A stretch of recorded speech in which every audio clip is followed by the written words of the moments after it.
primary teacher. Primary teacher, Yeah, okay. so just interested to be able to share with my children in school and That's talk about interesting. things. So are you Christian or what religion are you Yeah, following? Christian. Okay. Yeah. So do you know the difference between Islam and Christianity? I'm assuming you do. I do know a bit. Yes. Yeah. Okay. So what do you think about Jesus? Because I speak with a lot of Christians, and depending on the type of Christian they are, they have their own understanding and belief about Jesus, right? Yeah. So what is your position in Jesus? How do you see Jesus yourself? Big question for a Friday night. I don't know, I think a lot of people say that. I don't know why a lot of people say that usually. He was someone who was kind and did good things in the world. Okay, that's good. And beyond that, I'm not entirely sure how I feel about anything more than that. Okay, that's interesting. Okay. Yeah. So would you say, let me put it to you this way. Do you think there was a difference between Moses and Jesus? Meaning of the role that they came to do. Do you think there's a difference between the roles, right? No. You don't think so, right? So Islamically, what you believe is what we believe, right? Yeah. So we believe Moses was a messenger of God, Abraham was, and Jesus was, and Prophet Muhammad, peace be upon all of them. They were all messengers of God. They're chosen by the Creator. Their message is, as you said, to bring goodness into the world, to teach people about the Creator, and to bring them closer to God, right? And they're not the main focus of their message. God is the main focus of their message. Would you agree with that? I would absolutely agree. Sure. So that's very interesting. You're closer to Islam, What do you think about Prophet Muhammad then? If you're very close like this, I know less about Muhammad, I would say. Okay. Let me tell you a few things if you like to hear. So we believe Prophet Muhammad was born in Mecca, Saudi Arabia today, and he lived with his people for 40 years prior to him receiving revelation from God. So we believe when he was 40 years old, he received revelation from the Creator. Before that, he did not receive revelation, right? When he lived amongst his people for 40 years, they gave him two titles. They said As-Sadiq Al-Amin in Arabic, which means the trustworthy, the honest. They titled him, they gave him these titles, right? So whenever they had a dispute amongst each other, used to go to him. So for example, the Kaaba, the house in Mecca where Muslims go for pilgrimage, right? This was a holy place even for the Arabs before Islam. Because from the time of Abraham, we believe Abraham built that house, right? Or rebuilt that house. So it was still a holy place for the Meccans, for the people of Mecca. So when they were rebuilding it, they were kind of, because it's an honor to rebuild the house of God, literally, right? So they didn't know who should put the last stone. So they were in dispute. So what they did, they went to Prophet Muhammad. This is before revelation, right? So they went to him, they said we're having this issue. So what he did is he brought a cloth, he put the stone there, and he said to everyone, come, hold a piece of the cloth, and then we can walk together and we can put the stone. Then he put the stone himself, and that's it, So then he settled all of the dispute that happened, right? When people used to travel, they used to leave their belongings with him because they know he's a trustworthy, he's an honest person, right? So this was his character before receiving revelation. And what's very interesting there is that when revelation comes to you, it comes to someone who you lived with for 40 years, is different than someone who just you met for the first day, you don't know anything about, right? Yeah. So if I know you for 40 years, I know how you live, I know your character. If you come to me with a message, I can come closer to you if you're an honest person, or move away from you if you're not an honest person, right? Because no one claims prophethood unless you are completely an honest, sincere person, or you're the worst of the people. I don't think there is the opposite, right? If you claim prophet, you're either this or you're either that, right? So Prophet Muhammad then received revelation. The people at his time, they used to worship idols, so make idols from stone and etc. And they used to worship them. Prophet Muhammad did not believe God is an idol. And there is a funny story I'll tell you about. There was one of the people who used to worship idols at the time of Mecca, and then a dog came and he pissed on the idol when he was worshiping the idol. Then the man, he started chasing the dog. When he was chasing the dog, he thought in his mind, why am I chasing the dog? Why am I worshiping a dog that could not defend himself? I need to defend him from a dog, right? Yeah. So they were thinking, but they still came back again. He came back to worship again the idols, right?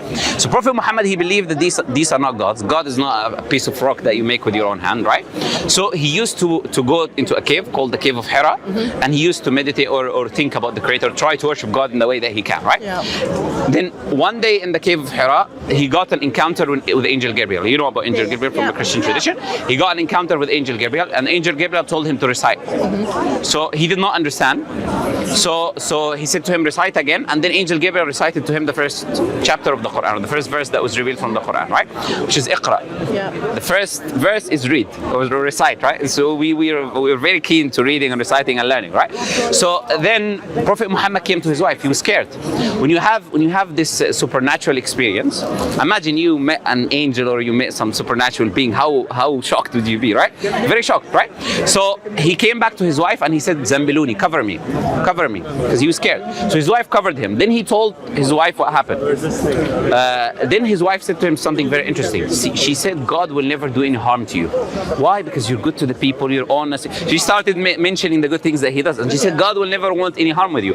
So don't be afraid of the encounter that you had, because this is not something bad, because God would not want any harm with you," right? Then he went to her cousin, who's called Waraq ibn Nawfal, who was learned actually in the Judeo-Christian tradition. So he used to read the Hebrew Bible, and he used to read these scriptures, right? So he said to him, "The angel that came to you is the same angel that came to Moses." So he confirmed to Prophet Muhammad that the angel that came to you, Angel Gabriel, is the same angel that came and brought revelation to Prophet Moses, right? Then Prophet Muhammad then was commanded to start delivering the message. Allah commanded him, he said, "Qum fa'andir," stand and then deliver the message to the people, right? Away from idol worship, away from evil that they had in that time. Because, before Islam, for example, women were very oppressed before Islam. So women used to be buried alive, babies. They didn't like baby women, right? They didn't have any inheritance. Whenever they have a female child, they're completely in miserable. Why? Because at that time it's all about wars and fighting. So if you don't have a man to fight, you have a woman, you're not happy. You get the point, right? So Islam came, gave all of these rights to women, give them right of inheritance, right of property. By the way, here in the UK, until the 1800s, women did not have the right to own property. Imagine in the UK, 1,400 years ago, Prophet Muhammad gave that right, right? So Prophet Muhammad started then telling the people to move away from idol worship and to worship one Creator, Allah. Same message of Jesus, same message of Abraham, same message of all the messengers of God. Then his people said, "No, we don't accept you." He went on top of a mountain and he said, "If I told you there's an army behind this mountain, would you believe me?" He said, "Yes, we never known you to lie." He said, "I'm the messenger of God." He said, "We're not going to accept." Why did he say that about the army? Because he knew me for 40 years. So I'm not going to lie to you, right? So then Prophet Muhammad was persecuted for 13 years in Mecca. So when he was preaching the message, he had only the weak people, they started believing him and following him. Other people were persecuting the Prophet, and his companions were killed. Some of his companions were killed, right? He's been persecuted continuously. He had to leave Mecca and go to Medina, right? To migrate to Medina. After 13 years of persecution, God gave him the permission to go to Medina, right? And he was traveling and he left migrating because they were trying to kill him that time, right? So this was the life of Prophet Muhammad. Most of his life, he was persecuted for 13 years. And then 10 years at Medina, he was also trying to spread the message to the people around. And then people were trying to come and attack him. So the people in Mecca, they came after him. They attacked him multiple times, right? But the key most important thing is this, right? His message was a message of honesty and truth. His message was a message of worshiping the Creator alone. This teachings that we have in common, be good to your neighbor. Prophet Muhammad said, Angel Gabriel came to me so much telling me about the neighbor that I thought my neighbor is going to take my inheritance. He's going to take a part of inheritance. So much the angel keep coming for him. It's like a family member, So all of these teachings were the teachings of Prophet Muhammad. Which then we say, look, Prophet Muhammad did not bring anything new. And that's what the Quran teaches. Allah says, "Ma kuntu bid'an min ar-rusul." Say, I'm not an innovation of messengers. Meaning, I'm not a new thing. I'm not someone who innovated all of this idea. But I'm coming in a line of messengers and prophets that came with the same message that I came with, right? So the same message that Abraham came with, the same message that Moses came with, the same message that all of the messengers of God came with. So Islam is about that. Accepting all the messengers of God, not to accept some of them and reject some of them, right? Because it's a problem. You've got the disagreements between the Christians and the Jews, for example. The Jews, they reject Jesus. Christians say, no, we will accept Jesus, right? Muslims say we accept Jesus, Moses, and Abraham, all of them, right? This is how people should be, right? So this is what we invite people to. Being a Muslim means that you submit yourself to the one Creator alone, the Creator of the heavens and the earth. We use the term Allah because the word Allah is unique in Arabic. Do you know why? It does not have a feminine or a plural. Like, God, goddess, and gods. Allah is just unique, right? That's why we use that term, because it describes the Creator in the best fashion possible, right?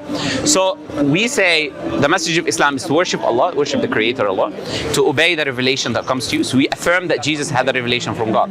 Moses had a revelation from God. Abraham had a revelation from God. That revelation that might have been changed a little bit throughout the time. People have been changed a little bit for personal gain or whatever reasons, right? But we say the Quran is the last and final revelation that came. That's why Allah preserved it completely, did not allow anyone to change it. Muslims memorize, millions of Muslims around the world, they memorize the Quran from beginning to end, from A to Z, so they can recite it to you from memory, right?